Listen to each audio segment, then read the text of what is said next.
طریقہ بتا رہا ہوں. اب احرام کی تہبند کیسے باندھنی ہے یہ ذرا غور سے دیکھ لیں. یہ دونوں چادروں کو احرام کی آپ نے ملانا ہے اور آپ نے اس کے ہر بل کو کھول لینا ہے. ٹھیک ہے, ذرا غور. السلام علیکم ورحمۃ اللہ وبرکاتہ.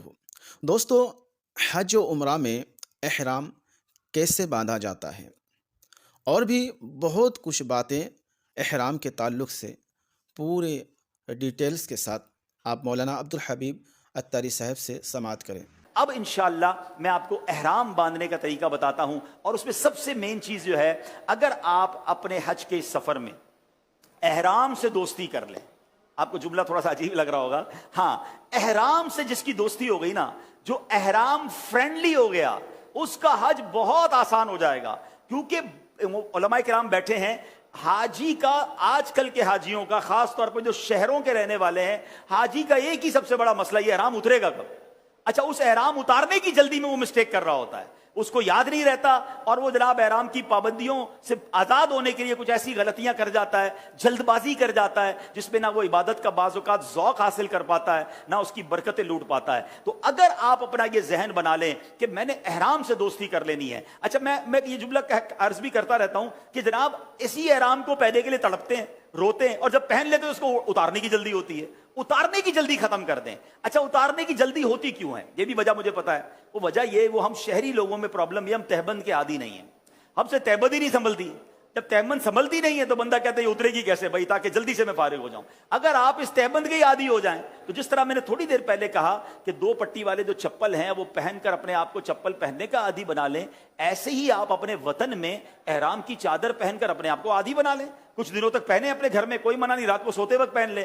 آپ کو اندازہ ہو جائے گا کہ اس کو پہن کر لیٹنا کیسے ہے, واش روم میں کیسے جانا ہے, کھل جائے تو دوبارہ باندھنا کیسے ہے. بے شک کپڑوں کے اوپر باندھ کر چیک کر لیں. احرام کی حالت میں کپڑے نہیں ہوں گے, مگر اپنے وطن میں تو ٹرائی ہو سکتی ہے نا. تو اگر آپ احرام فرینڈلی ہو گئے نا, آپ یقین کریں مجھے دعا دیں گے کہ جناب اب کوئی جلدی نہیں. آپ کو کئی لوگ ملیں گے, میں نے یہ کام بھی جلدی کر لیا, یہ بھی جلدی کر لیا. کیوں کیا؟ بس یار احرام اتارنا تھا.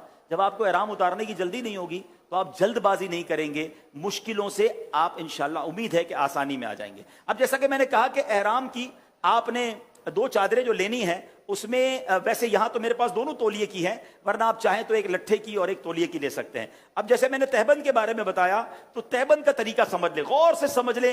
یہ سب سے مین چیز ہے احرام کا, یہ پارٹ سب سے اہم پارٹ ہے. جس نے یہ سمجھ لیا, سیکھ لیا, آپ انشاءاللہ دوسروں کو بھی سکھانے والے بن جائیں گے. تو احرام پہلے تو آپ چیک کر لیں, اور اس کو چیک کرنے کا طریقہ یہ بھی ہوتا ہے کہ آپ اپنی ناف کے اوپر احرام کو رکھیں اور دیکھیں وہ نیچے تک جا رہا ہے کہ نہیں جا رہا. ذرا نیچے بھی دکھا دیں. یہ احرام اتنا تو کم از کم آپ کو لینا چاہیے, ورنہ ہوگا یہ کہ آپ کا احرام اونچا ہوا اور جب آپ نے اس کو فولڈ کرنا ہے تو پھر مشکل ہو جائے گا. میرے قدموں کی طرف دکھائیں ذرا, یہ دیکھیں یہاں تک احرام کم از کم ہونا چاہیے. یعنی میں اپنی ناف پہ اس احرام کو رکھوں تو کم از کم اتنا احرام ہو کہ زمین کو ٹچ کرے یا میرے کم از کم پیروں کو ٹچ کرے. یہ میری سائز کے لیے ٹھیک ہے. یہ چیک کرنے کا میں آپ کو طریقہ بتا رہا ہوں. اب احرام کی تہبند کیسے باندھنی ہے یہ ذرا غور سے دیکھ لیں. یہ دونوں چادروں کو احرام کی آپ نے ملانا ہے, اور آپ نے اس کے ہر بل کو کھول لینا ہے. ٹھیک ہے, ذرا غور سے دیکھیے گا. اس کے ہر بل کو کھول لیا آپ نے, اس کو سیدھا کیا, اور ان دونوں آپ نے چادروں, ان دونوں کناروں کو ملا لیا. اب اس کے بعد یہ والا جو کنارہ ہے اس کو پیٹ کے قریب لے آئیں اور اس سے ملا دیں. اس کو ٹائٹ کر لیں جتنا ٹائٹ آپ نے کرنا ہے. اب ان دونوں کو لے کر آئیے, ایک بار لے آئے. اب اس کے بعد اس کو دوسری بار لے آئیں. ٹھیک ہے, اب اس کے بعد کیا کرنا ہے, آپ نے کچھ نہیں کرنا. اس کو پکڑ کر جتنے بل دینے, 1 بار بل دے دیا, 2 بار دے دیا, 3 بار دے دیا. اب یہ بالکل ایسا ٹائٹ ہو گیا ہے کہ نہ مجھے کسی بیلٹ کی ضرورت ہے. 2 یا 3 بار بل دینے سے فائدہ یہ ہوا کہ میرا احرام ٹخنوں سے اوپر بھی ہو گیا. ٹخنوں سے نیچے احرام نہیں ہونا چاہیے, اور ناف سے بھی نیچے نہیں ہونا چاہیے. ناف سے کچھ اوپر ہی باندھے تاکہ سترے عورت کا خیال رہے. اس طرح احرام باندھنے کا میں آپ کو ایک اور فائدہ بتاتا ہوں. اس طرح احرام باندھنے کا فائدہ یہ ہوگا کہ آپ نے دیکھا یہاں 1 2 3 بل بن گئے. اس بل کا فائدہ یہ کہ اگر ہوا بھی آئی نا تو میری ستر جو ہے وہ نہیں کھلے گا, بے پردگی نہیں ہوگی. کچھ لوگ تولیے کی طرح احرام باندھ لیتے ہیں, یعنی جس طرح لپیٹ لیتے ہیں. اس کو لپیٹنے کا پرابلم یہ ہوتا ہے کہ اس کو چلنے میں مشکل ہو جاتا ہے. مگر اس میں چونکہ آپ نے یہاں پر ایک طرح سے فلیپ دے دیے, بل دے دیے تو اب آپ چل بھی رہے ہیں, آپ کو چلنے میں بھی کوئی کسی قسم کا کوئی پرابلم نہیں ہوگا, بے پردگی نہیں ہوگی, اور یہ احرام بہت اچھے انداز سے بن جائے گا. اب اگر آپ اس احرام کو باندھنے کا طریقہ سمجھ لیا, انشاءاللہ بار بار کھول کے باندھ لیں گے, سیکنڈوں میں باندھیں گے. اب آپ ذرا دیکھیے گا, مجھے تو خیر بہت ٹائم ہو گیا باقاعدہ مکہ پاک جا کر احرام باندھنے کے لیے. دعا کرے اللہ اس سال ہم سب کو حج نصیب فرمائے, لیکن اب بھی آپ انشاءاللہ دیکھیں گے کہ چند سیکنڈوں میں ہی احرام ہو جائے گا. آپ نے بالکل رینڈملی آپ کسی سے باتیں بھی کر رہے ہیں یا آپ کچھ اور بھی جناب سوچ رہے ہیں, لیکن آپ نے صرف یہ 2 چادریں ملانی ہیں, ٹھیک ہے جناب. آپ نے اس کے بعد اس کو سیدھا کرنا ہے اور آپ نے اس کو یہاں سے دبانا ہے اور آپ نے فلیپ جو ہے اس کے گھما لینے ہیں. تو یہ چند سیکنڈوں میں آپ کی تہبند جو ہے یہ کمپلیٹ ہو جائے گی اور انشاءاللہ کسی قسم کا کوئی پرابلم نہیں ہوگا. یہ احرام ریڈی ہوگا. میرا خیال ہے شاید 15 سیکنڈ لگے ہوں گے, 20 سیکنڈ لگے ہوں گے. تو یہ 2 3 4 بار گھر میں پریکٹس کر لیں. اس کے بعد آپ کو جلدی کیا ہے, ٹھیک ہے. ایک غلط فہمی آپ کو دور کر دوں کہ میں چونکہ حج تربیت کر رہا ہوں اور احرام پہنا ہوا ہے, تو بعض اوقات لوگ کہتے ہیں سر پر امامہ کیوں ہے. تو جناب احرام پہنتے وقت سر پر ٹوپی امامہ کچھ بھی نہیں ہوگا جب آپ نے باقاعدہ حج کا احرام باندھ رہا ہے, عمرے کا احرام باندھ رہا ہے, بلکہ جسم پر اور بھی کوئی چیز نہیں ہوگی.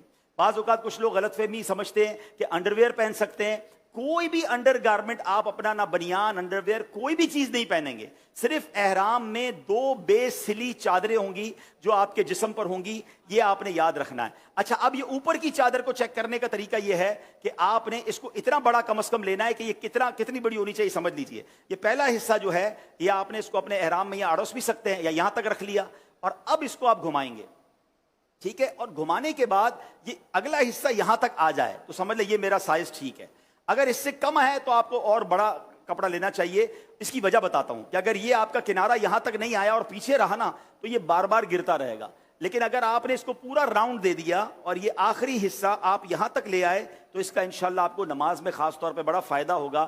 مثال کے طور پہ اب میں رکوع میں جا رہا ہوں تو اب یہ گرے گا نہیں, ٹھیک ہے نا, کیونکہ یہاں تک آ چکا ہے تو میرے لیے آسانی ہو جائے گی, تو نماز میں بھی آسانی رہے گی. نماز کی بات چلی ہے تو احرام میں ایک اور احتیاط یہ کرنی ہوتی ہے کہ بعض اوقات جب ہم نماز پڑھتے ہیں, ابھی تو میں نے کرتا پہنا ہوا ہے, لیکن اگر آپ سوچیں کہ کرتا نہ ہو, پیٹ ننگا ہو اور اب ہاتھ اٹھائیں گے اللہ اکبر, تو اب یہ سینہ اور پیٹ جو ہے ہمارا سامنے نظر آنے لگے گا. تو امیر اہل سنت نے بڑا پیارا طریقہ بتایا ہے کہ احرام کی حالت میں جب نماز پڑھنی ہے, تکبیر تحریمہ کہنی ہے, تو ہم نے ایک انداز کیا اختیار کرنا ہے کہ ہاتھ تھوڑا سا باہر نکالیں گے, اللہ اکبر.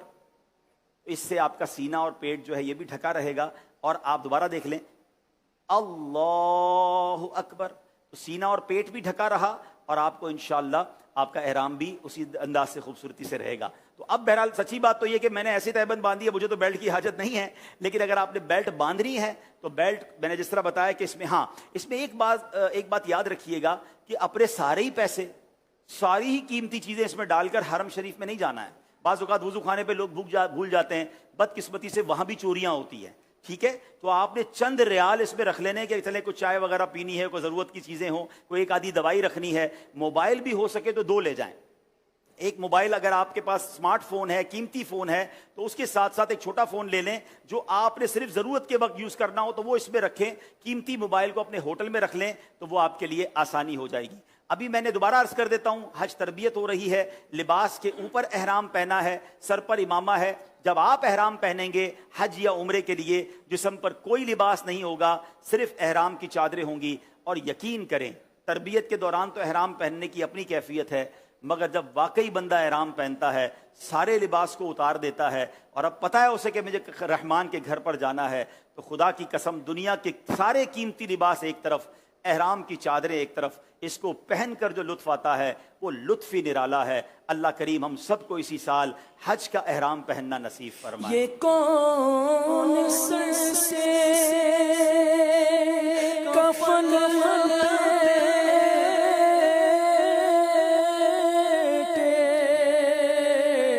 چلا گے الفت کے راستے پر.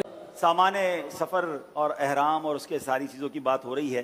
بیلٹ پر ایک بڑا پیارا مشورہ مفتی صاحب نے دیا کہ یہ جو بیلٹ کا کلپ ہوتا ہے نا, یہ بعض اوقات بڑا کمزور سا ہوتا ہے, ٹوٹ بھی جاتا ہے یا بعض اوقات لوز ہوتا ہے. تو اچھی کوالٹی کا میں نے کہا کہ یہ چند چیزیں ہیں آپ نے انشاءاللہ اس نیت سے لینا کہ اس کے ساتھ 12 عمرے کروں گا انشاءاللہ، 12 بار حج کروں گا. تو بہترین چیز لیں. تو یہ کلپ اچھا ہونا چاہیے. اس طرح یہ جو بیلٹ کا جوڑ ہوتا ہے یہ بھی مفتی صاحب نے بتایا کہ بعض اوقات یہ بھی کمزور ہوتا ہے، ٹوٹ جاتا ہے. تو اچھی کوالٹی کا لیں گے تو انشاءاللہ آسانی رہے گی. اب بہرحال حج کا احرام آپ نے باندھ لیا ہے. اور حج تمتع والے نے کس چیز کا احرام باندھا ہے؟ ذرا دوبارہ مجھے ریپیٹ کروائیے گا. عمرے کا احرام باندھا ہے. اس نے کون سی نیت کرنی ہے؟ عمرے کی نیت کرنی ہے. اچھا اب پہلے تو میں کچھ احرام پہنتے ہی ہم پر کچھ چیزیں منع ہو جاتی ہیں. تو احرام میں کیا کیا چیزیں حرام ہیں، کن چیزوں پر ہم نے کن چیزوں سے اپنے آپ کو بچانا ہے، ان میں سے چند چیزیں میں بیان کر دیتا ہوں. پھر انشاءاللہ ہم آگے چلیں گے اللہ نے چاہا تو. اسی طرح تربیت میں مکے بھی جانا ہے انشاءاللہ اور حج بھی کرنا ہے. تو ہمارے ساتھ اسی طرح رہیے گا. اچھا اب احرام میں ایک بات یاد رکھیے کہ احرام باندھنے سے پہلے ناخن تراشیے، بغل اور ناف وغیرہ سے نیچے سے بال ہیں، غیر ضروری بال ہیں، اسے دور کر لیجئے. مسواک کیجئے، وضو کیجئے، خوب اچھی طرح غسل کیجئے. جسم اور احرام کی چادروں پر خوشبو لگائیے. یہ بات یاد رکھیے احرام کی نیت سے پہلے آپ احرام پر بھی خوشبو لگا سکتے ہیں، باڈی پر بھی خوشبو لگا سکتے ہیں اور لگانی چاہیے. مگر احرام پر ایسی خوشبو لگانے سے اعتراض کریں، کوشش کریں بچیں اپنے آپ کو کہ اتنی خوشبو نہ ہو کہ بعد میں جب نیت کر دو تو دوسرے حاجیوں کے احرام پہ خوشبو لگ رہی ہو. تو ایسی خوشبو لگائیں جو زیادہ بہت دیر تک مہکنے والی نہ ہو. باڈی پر لگا لیں لیکن احرام پر خوشبو لگا سکتے ہیں. سر اور داڑھی وغیرہ کے بالوں میں تیل بھی لگا سکتے ہیں. اچھا اب احرام پہن لیا، اب یہ چیزیں نہیں ہوں گی. ٹھیک ہے. اب احرام کے اندر کیا کیا منع ہے بتاتا ہوں. اسلامی بہنوں اور اسلامی بھائیوں کے احرام میں کیا فرق ہے. اسلامی بہنیں نارمل لباس پہنیں گی. اسلامی بہنیں سلے ہوئے کپڑے بھی پہنیں، اپنے ساکس بھی پہنیں، دستانے پہننے وہ بھی پہنیں، اپنا اسکارف بھی پہنیں. صرف چہرہ ان کا کھلا رہے گا. بعض جگہ پر دکانوں پہ لگا ہوا ہوتا ہے کہ یہ اسلامی بہنوں کا احرام ہے. تو اسلامی بہنوں کے لیے باقاعدہ احرام کا کوئی لباس نہیں ہے. وہ اپنے نارمل کپڑے پہن سکتی ہیں، پردے والے کپڑے ہوں، ایسے جاذب نظر نہ ہوں، اتنے کہتے ہیں شوق نہ ہو کہ بے پردگی کا معاملہ ہو. پردے کے ساتھ جو بھی وہ لباس پہنتی وہ پہنے، البتہ ان کا چہرہ جو ہے وہ کھلا رہے گا. دوستو آپ نے احرام باندھنے کا طریقہ اور اس سے متعلق کچھ باتیں مولانا صاحب سے سماعت کیے. آپ کو یہ ویڈیو کیسا لگا کمنٹ کر کے اپنا رائے ضرور دیجیے گا. اور ہاں دوستو، اللہ تعالیٰ سے دعا ہے کہ اللہ تعالیٰ ہمیں بھی ایسا وقت نصیب فرمائے کہ ہم بھی کبھی احرام باندھ کر عمرہ اور حج کریں. ملتے ہیں کسی اور ویڈیو میں. تب تک اپنا خیال رکھیں. خدا حافظ. السلام علیکم